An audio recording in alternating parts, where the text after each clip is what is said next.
Il est 19 heures en République démocratique du Congo, c'est l'heure de vous informer. Voici les titres. Plus de 350 femmes et jeunes filles dans le Haut-Katanga ont bénéficié des consultations gratuites des dépistages du cancer de sein et du col utérin. La fondation Mami Mungonga Kenda, portée par la dynamique souminois et son partenaire Prémédis, au chevet de soldats blessés et des guerres en Ituri. Ça sera tout pour le titre. Madame, Monsieur, bienvenue à ce journal. James Swan, représentant spécial du secrétaire général de l'ONU en République démocratique du Congo, est arrivé ce lundi à Beni, accompagné de Viviane Van de Per, représentante spéciale adjointe basée à Goma, une visite qui s'inscrit dans un contexte des pourparlers en faveur de l'ouverture de l'aéroport de Goma pour besoins humanitaires. Reportage. Le représentant spécial du secrétaire général des Nations Unies en République démocratique du Congo et chef des MONUSCO, James Swan, est arrivé ce lundi 20 avril 2026 en ville de Beni pour sa première tournée dans la province du Nord Kivu, où il a été accueilli par le gouverneur militaire du Nord Kivu, le général-major Somo Kakule Évariste. Ces derniers lui a adressé un état des lieux de la province du Nord Kivu. Au sortir de cette mini-réunion de sécurité, voici ce qu'il a dit. Beni et les territoires environnants continuent de faire face à de graves menaces liées à l'activisme des groupes armés, principalement les Allied Democratic Forces ADF, qui continuent d'affecter durement les populations civiles. J'ai réaffirmé au gouverneur l'engagement de la MONUSCO à poursuivre la mise en œuvre de son mandat avec une priorité claire, la protection des civils. Je tiens à saluer la résilience des populations du Grand Nord Kivu. Malgré les violences, les déplacements et les traumatismes, elles continuent de faire preuve d'un courage remarquable. La MONUSCO restera engagée aux côtés des autorités et des communautés pour contribuer à la paix, à la sécurité et à la stabilité dans cette partie du Nord Kivu. L'objectif de cette mission est de faire le point sur l'évaluation de la situation sécuritaire et recueillir les préoccupations locales, notamment sur la protection des civils et la sécurité. Rendons-nous au Kasaï central où le gouvernement intensifie sa présence pour restaurer l'autorité de l'État. La vice-ministre de l'Intérieur, Eugénie Tchelakamba, mène une mission de terrain au cœur des territoires de Luiza et Kazumba, zone marquée par des conflits fonciers et un enclavement persistant. Mettre fin au conflit des terres et rétablir la sécurité, le message est sans équivoque. Dans cette partie du pays, les gouvernements appellent à tourner la page des divisions pour faire place à l'unité.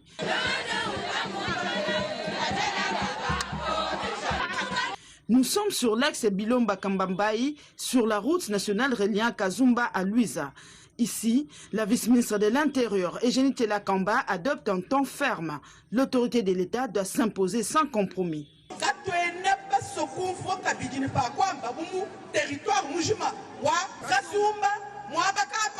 Nous ne voulons plus attendre qu'il y ait des problèmes de conflits de terre ou de pouvoir ici et là. Nous avons un chef de l'État qui veut la paix car son pouvoir n'a pas été acquis par le sang. Fini cette page triste. Sur le terrain, les réalités sont rudes. Routes dégradées, accès difficile. La progression s'est faite au rythme des obstacles. Et pourtant, Eugénie Tchelakamba atteint Kambambaï, un village enclavé du territoire de Luiza. Une arrivée perçue ici comme un événement historique par les populations locales. Elle nous a honorés et c'est la première fois que ce secteur vient d'accueillir pour la première fois dans l'histoire une autorité au niveau national. Luiza, c'est un territoire frontalier avec l'Angola. Malgré les bourbiers qui paralysent la circulation sur la route nationale, la mission se poursuit. Objectif, atteindre le chef-lieu du territoire de Luiza. Un déplacement à haute portée symbolique qui vise à rapprocher l'État des citoyens et à réaffirmer sa présence jusque dans les zones les plus reculées. Comme annoncé à l'entame de ce journal en Ituri, la solidarité reste une arme puissante, une initiative citoyenne qui fait face aux blessures des guerres qui marquent les soldats. La fondation Mami Munongonga Kenda, portée par la Dynamique Souminois et épaulée par son partenaire Prémédis, s'est rendue à l'hôpital général de Bunia pour offrir réconfort et assistance. C'est les Mani Junior. Dans un élan de solidarité envers les militaires blessés au front en province de l'Ituri, Mami Munonga Kenda, avec l'appui de son partenaire Prémédis, a effectué une visite de réconfort à l'hôpital général de référence de Bunia, au pavillon militaire. L'objectif de cette démarche, apporter un soutien moral et matériel à ces militaires qui ont sacrifié leur intégrité physique pour la défense de la patrie. Nous sommes venus voir nos militaires et vous déposer quelques articles.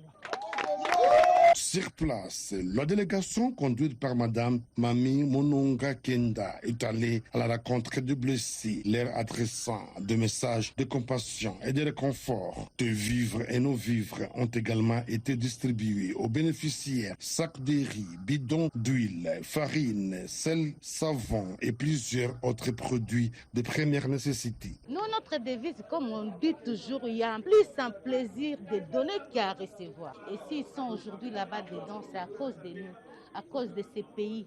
Ils ne veulent pas que le pays soit pris. C'est pour cela qu'ils sont. Nous ne pouvons pas rester insensibles.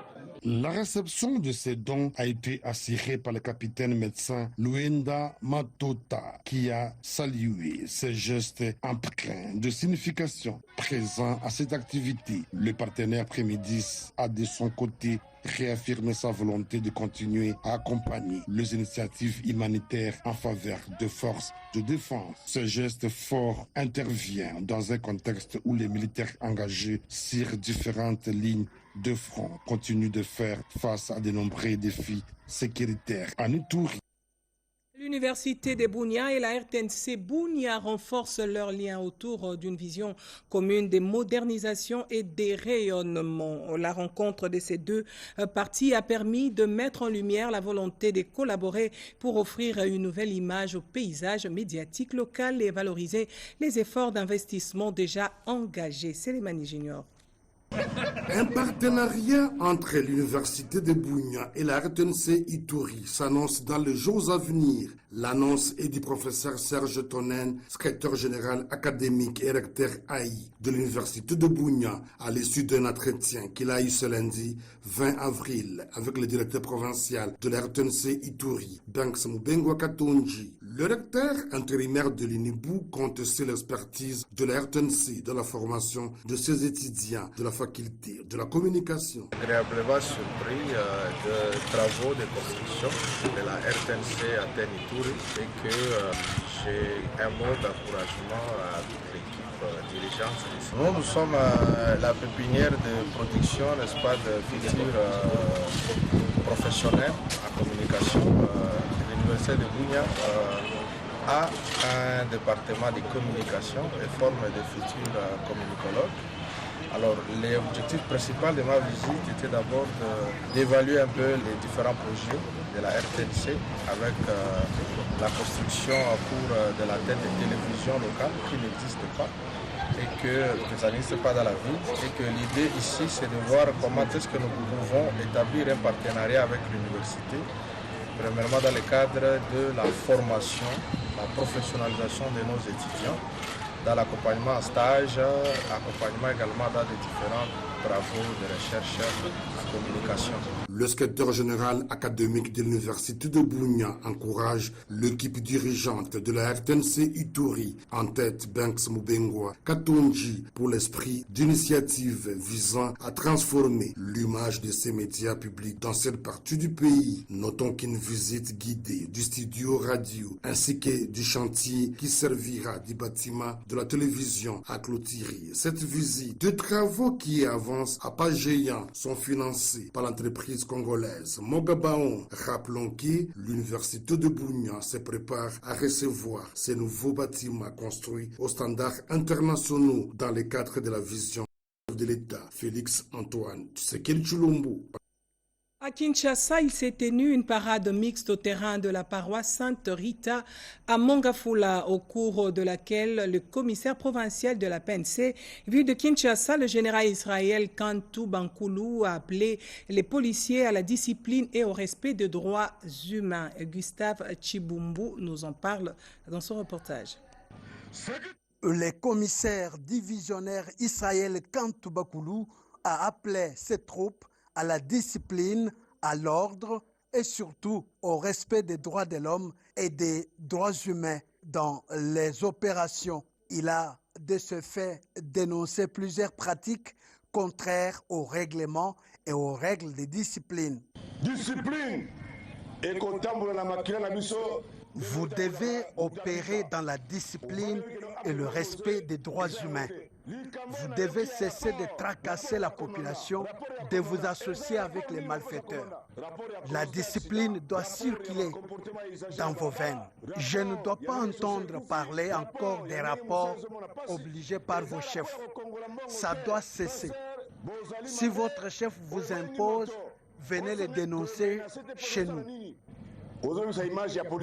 Le commandant ville a par ailleurs insisté sur la cessation des arrestations arbitraires conformément à l'instruction du chef de l'État, commandant suprême, qui, lors de la cérémonie d'hommage aux léopards de la RDC, avait ordonné de ne pas inquiéter les jeunes pour leur chevelure.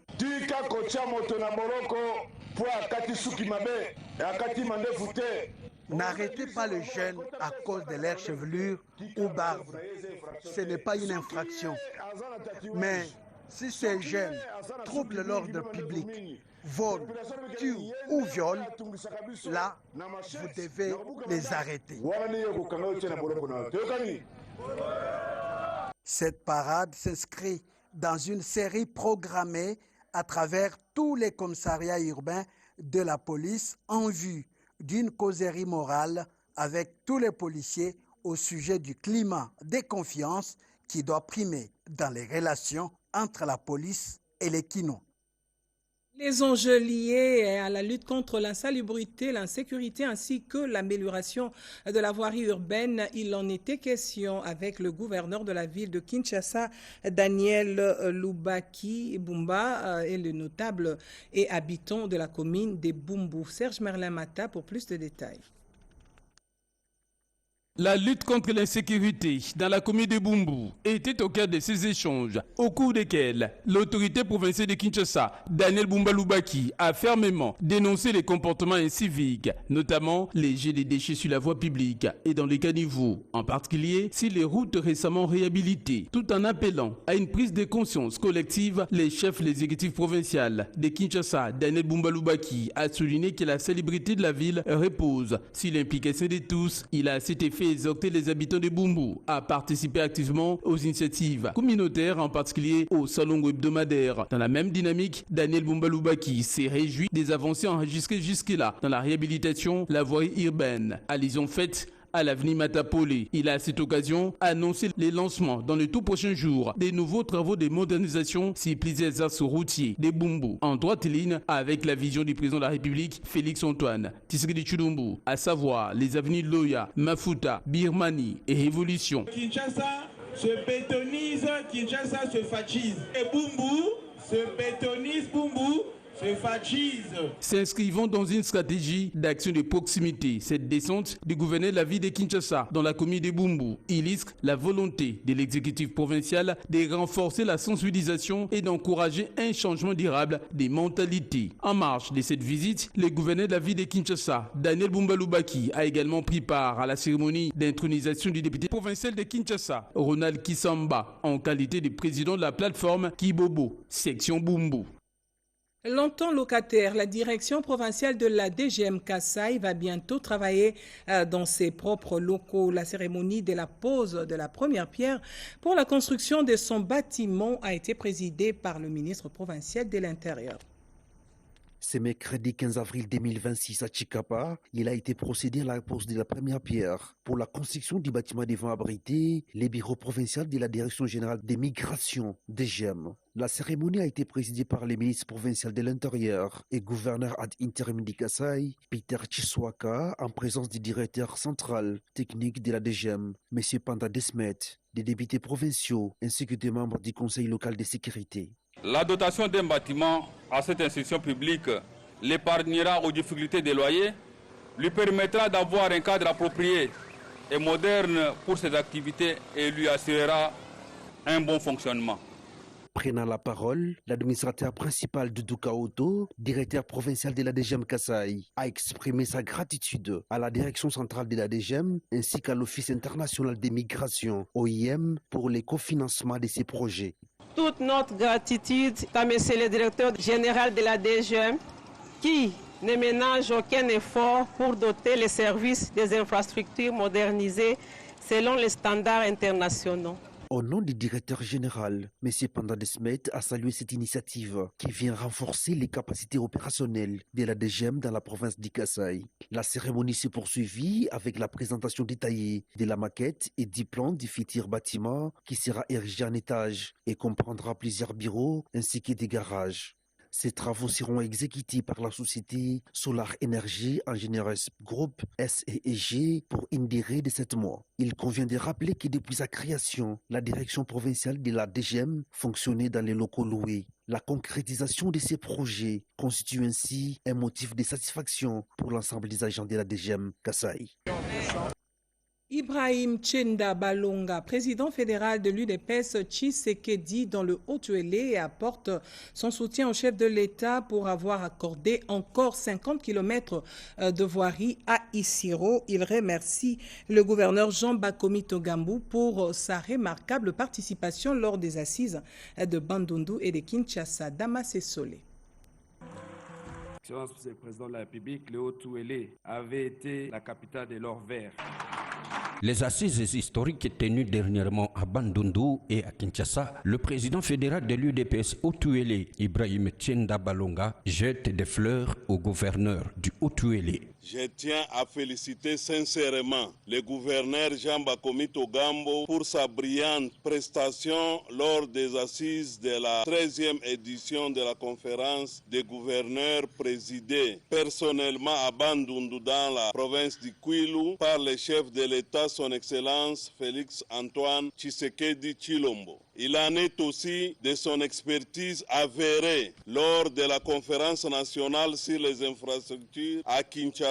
Actuellement, les routes, les ponts, les écoles, les hôpitaux, les prisons, l'aérogare, les universités, les centres de santé et bien d'autres édifices publics sont soit en réhabilitation, soit en construction. Fort de ces différentes réalisations sur le terrain, Ibrahim Tchenda Balonga rassure du soutien de sa fédération tant au chef de l'État qu'au gouverneur Jean Bakomi Togambu. Pour l'IDPS Tshisekedi, dans les Haut-Uélé, de renouveler sa loyauté au père de la nation pour avoir encore ajouté 50 km de voirie de plus sur les 33 en cours d'asphaltage à Isiro. Cela prouve son attachement à notre province du Haut-Uélé. Est une reconnaissance aux efforts que déploie le gouverneur Jean Bakomito pour matérialiser sa vision. Au chef de l'État et au gouverneur, nous réaffirmons notre soutien total pour l'élan de développement pour la province du Haut-Uélé. Le ministre provincial de l'Éducation du Haut-Katanga, Max Mpande Kisimba, a clôturé la semaine scientifique aux écoles techniques de Lubumbashi. À l'école Bellevue, la science n'était pas seulement expliquée, elle était vécue. La semaine de la science et des technologies s'est clôturée dans une ambiance d'enthousiasme et de fierté autour du thème « Au cœur du geste technique ». Élèves, parents et partenaires ont découvert de projets innovants conçus par les apprenants. Maquettes électriques, expériences scientifiques et démonstrations techniques ont illustré les talents et la créativité des jeunes. Organisées par le ministère provincial de l'Éducation, de la Recherche scientifique et de la Nouvelle Citoyenneté, ces activités ont offert un cadre stimulant pour éveiller la curiosité et renforcer l'esprit d'innovation.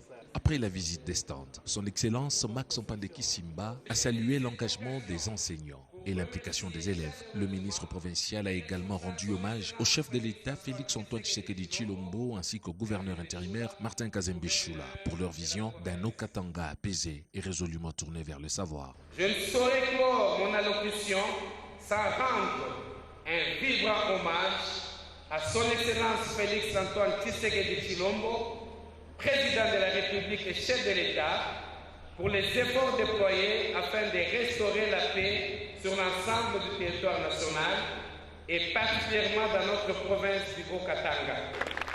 Sans cette paix, un tel événement n'aurait pu se tenir. Je salue également son engagement constant en faveur de la promotion du système éducatif congolais. Cette vision du chef de l'État est relayée et matérialisée au niveau provincial par le gouvernement du Haut-Katanga sous le leadership de son Excellence Martin Kazembe Choula, gouverneur de la province. Une semaine scientifique qui confirme que l'avenir de la province est construit dans les salles des classes. Plus de 350 femmes et jeunes filles ont bénéficié des consultations gratuites des dépistages du cancer de sein et du col de l'utérus. Le personnel de l'hôpital Jason Sendwe de Lubumbashi ont été mobilisés pour assurer cette campagne de dépistage gratuit sous la supervision du docteur Jean-Jacques Mouileni, chef de service de gynécologie. Rodépanda. 372 femmes et filles consultées et elles ont bénéficié d'un dépistage gratuit du cancer de sein et du col utérin. La campagne a été organisée du 14 au 16 avril 2026 avec l'expertise du personnel de l'hôpital provincial de référence Jason Sendwe avec l'appui du gouvernement de la République à travers le ministère de la Santé publique, Hygiène et Prévention sociale sous la supervision du docteur Jean-Jacques Moueleni, chef de service de gynécologie qui a salué l'engagement du personnel. Qui était au four et au moulin, qui venait de faire un travail extraordinaire, qui m'étonne parce que je ne pensais pas que nous allions avoir les résultats que nous avons eus aujourd'hui.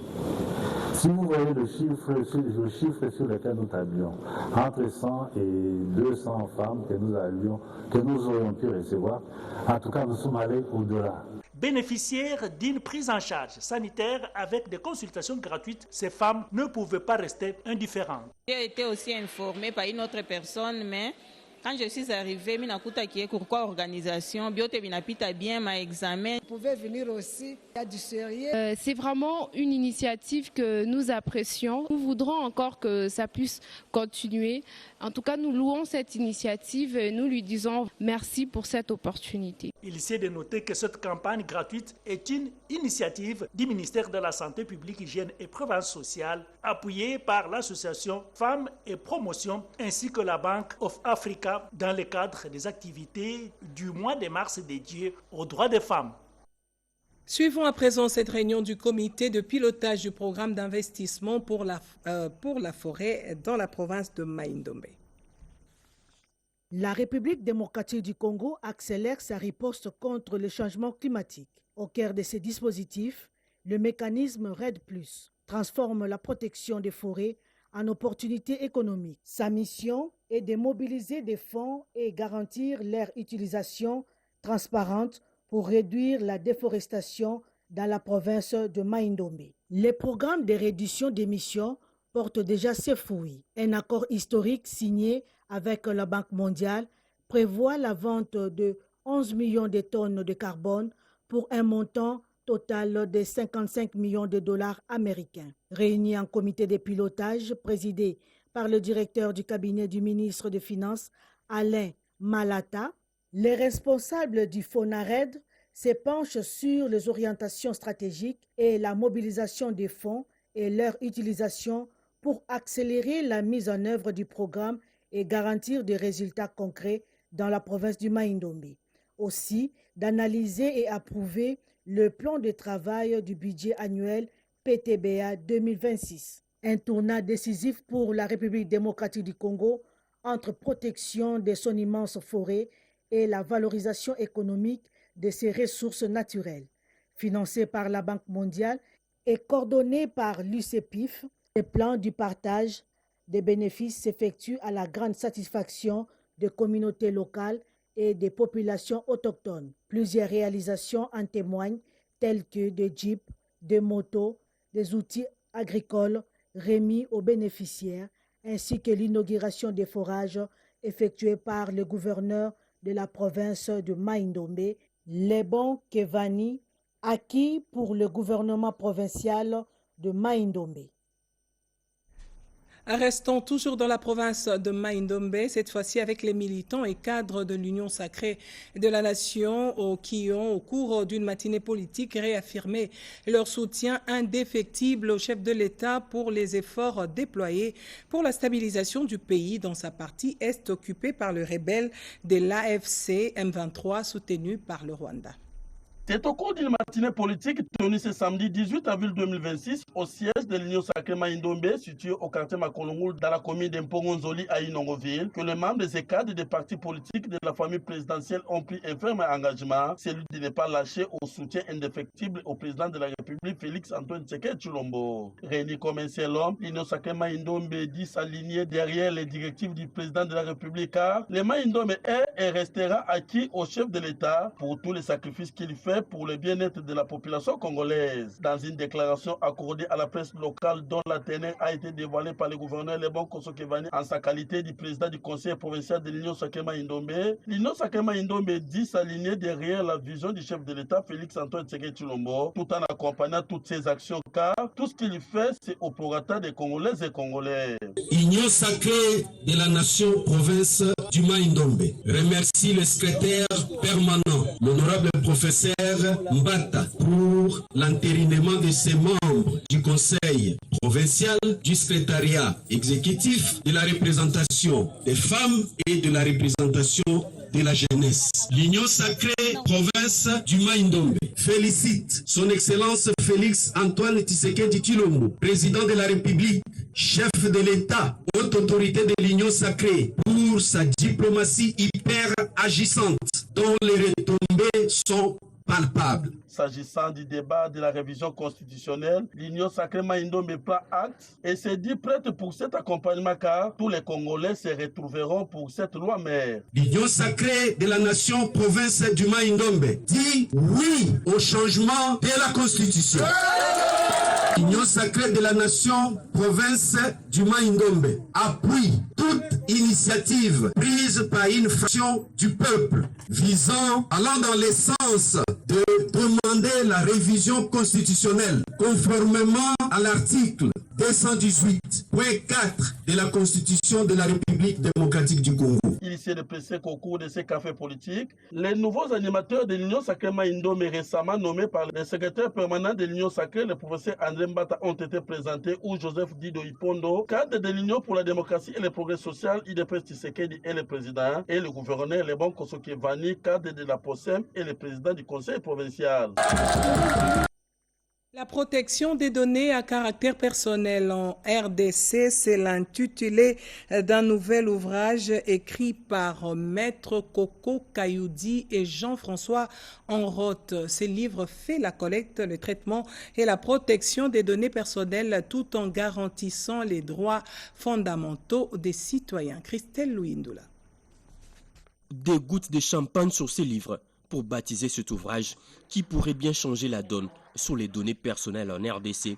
Un geste symbolique qui marque l'entrée de ces livres dans le monde scientifique et juridique. À ses côtés, les deux auteurs, Maître Coco Kayoudi et Jean-François Enroth, observent avec émotion ces moments forts consacrant plusieurs mois de travail de ces livres, intitulés « La protection des données à caractère personnel en RDC ». Objectif principal, accompagner entreprises, institutions professionnelles dans la mise en conformité avec la loi relative aux télécommunications et aux technologies de l'information. Une première en RDC, selon ses auteurs, qui propose également des pistes d'amélioration du dispositif légal tout en plaidant pour une harmonisation régionale, notamment au sein de l'OADA. Aujourd'hui, toute notre vie tourne en réalité autour des données, des informations que nous sommes en mesure de mettre à la disposition du public d'une manière ou d'une autre. Et cela touche à la vie privée des gens, des citoyens, et il est important de savoir comment tout cela est protégé. Ce qui différencie la première édition de la deuxième édition, c'est qu'il y avait une première loi embryonnaire qui était la loi de 2020 sur les télécommunications. Depuis, la RDC s'est dotée d'un code du numérique, un livre 3, qui règle de façon cette fois-ci très extensive. Parmi les invités, la présence du président de l'autorité des régulations de la poste et télécommunications du Congo, Christian Katende, venu soutenir l'initiative. Aussitôt baptisé, aussitôt adopté. À la fin de la cérémonie, la vente a démarré et les exemplaires sont partis si vite pour ces livres qui se veut désormais un outil incontournable pour mieux comprendre et maîtriser les enjeux de la vie privée à l'ère du numérique en RDC. Un autre baptême, celui du livre Daniel Jean-Pierre Ngafou, un ouvrage de 86 pages réparties en 6 chapitres qui nous relate l'histoire d'un enfant autiste en République démocratique du Congo. Ses auteurs, Nadine Waters, mère de l'enfant, et Dieu merci Nsenga Massango. L'histoire d'un enfant autiste en République démocratique du Congo. Ces livres de 86 pages, répartis en 6 chapitres, dont les auteurs sont Nadine Water Nzambo, mère de l'enfant autiste, et Dieu merci Nzenga Massango, dont le baptême a eu lieu ce samedi 18 avril 2026 au village Silkin. Ces livres retracent l'histoire du petit Daniel Jean-Pierre Ngafou, un enfant autiste. Dans ses écrits, l'auteur sensibilise la communauté à ne pas garder les enfants autistes à la maison, mais à consulter les experts pour diagnostic précoce, afin de leur permettre une meilleure prise en charge. Je dis aux parents, courage, je suis passée par là. Daniel avait 1 année, 2-3 ans, maintenant il a 18 ans et demi. C'est vrai qu'il n'était pas non-verbal. Maintenant, si vous imaginez 18 ans de patience que Daniel a commencé à travailler maintenant. Je dis aux parents, ne baissez pas les bras. C'est vrai que ce n'est pas facile, mais acceptez et dire, que dois-je faire, comment accompagner mon enfant. Présent à cette cérémonie, le sénateur Jean Teningo Bilambaka, qui a baptisé ses livres, s'est exprimé en ces termes. Je déclare que ce livre est officiellement baptisé au nom puissant de Jésus-Christ. L'autisme est un trouble de neurodéveloppement caractérisé par des altérations au niveau de la communication, comportement. La prise en charge est pluridisciplinaire, donc il y a intervention des psychologues, des kinésithérapeutes, des neuropsychiatres et surtout un soutien moral de parents. Et pour terminer, les forces vives de la ville de Kolwezi, chef-lieu du Lualaba, ont fait bloc à travers une marche pour soutenir la gouverneure Fifi Masuka Saini dans ses efforts de reconstruction de la province. La journée de samedi 18 avril 2026 restera désormais gravée dans les annales de la ville de Kolwezi et de la province du Lualaba. Dans une démonstration de mobilisation significative, cet acteur politique s'est fait accompagner des membres de la coordination de sa fondation ainsi que de plusieurs délégations issues des différentes bases. Parti du rond-point de l'indépendance au rythme de la fanfare, les cortèges s'est dirigé vers les sièges du Front des indépendants pour la démocratie chrétienne, FIDEC en sigle, traduisant ainsi l'adhésion populaire à cette démarche politique. À leur arrivée, Alain Ongo et sa délégation ont été chaleureusement accueillis par le comité fédéral du parti, dirigé par Maître Thierry Sambomba, représenté pour la circonstance par le fédéral adjoint. Alain Ongo a d'abord suivi une séance d'orientation axée sur les valeurs et les idéaux prônés par le FIDEC, présenté comme l'une des grandes forces politiques de la RDC. Moment fort de la cérémonie, la signature officielle de la fiche d'adhésion en tant que cadre du parti. Un acte symbolique qui consacre son engagement politique. À cette occasion, la fédération lui a remis une casquette et un foulard aux couleurs du parti, symbole des responsabilités qu'il est désormais appelé à assumer au sein de cette formation politique. S'en est suivi la remise des cartes de membres, lui reconnaissant comme cadre du parti. Mais aujourd'hui, après observation, après analyse, je me suis rendu compte qu'il était temps de faire un choix. Et ce choix-là se concrétise aujourd'hui au sein du parti politique FIDEC, le parti dirigé par son Excellence Madame la gouverneure Masuka Saïni, qui est l'autorité morale.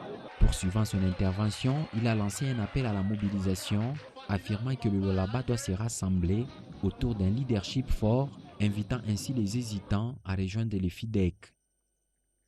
Ainsi s'achève cette édition du Journal des Provinces. Madame, Monsieur, merci de l'avoir suivi. Prenez rendez-vous tout à l'heure à 20h avec Cédric Kenina pour une autre édition vespérale. Je vous retrouve demain à la même heure et avec le même plaisir. Au revoir.